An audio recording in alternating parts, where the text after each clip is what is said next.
उकाब जब बूढ़ा हो जाता है तो मौत से बचने और दोबारा जवान होने के लिए क्या काम करता है। एक उकाब की उम्र 70 साल के करीब होती है।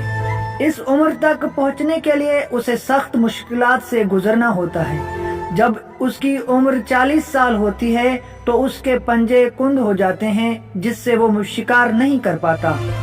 इसी तरह उसकी मजबूत चोंच भी उम्र के बढ़ने से शदीद टेढ़ी हो जाती है।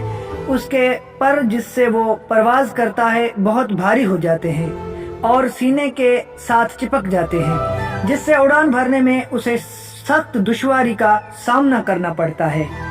इन सब मुश्किलात के होते हुए उसके सामने दो रास्ते होते हैं, या तो वो मौत को तस्लीम कर ले या फिर 150 दिन की सख्त तरीन मुशक्कत के लिए तैयार हो जाए। चुनाचे वो पहाड़ों में जाता है और सबसे पहले अपनी चोंच को पत्थरों पे मारता है, यहाँ तक कि वो टूट जाती है। कुछ दिन बाद जब नई चोंच निकलती है तो वो उससे अपने सारे नाखून जड़ से काट फेंकता है। फिर उसके नए नाखून निकल आते हैं। वो चोंच और नाखून से अपना एक एक बाल उखाड़ देता है। इस सारे अमल में उसे 5 माह की तवील तकलीफ और मुशक्कत से गुजरना होता है।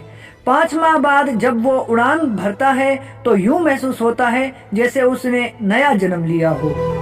इस तरह वो 30 साल मजीद जिंदा रह पाता है।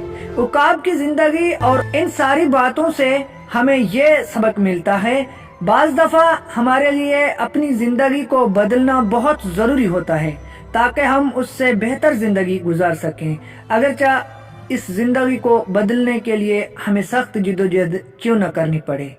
अगर ये वीडियो अच्छी लगे तो लाइक, कमेंट्स और शेयर जरूर कीजिए।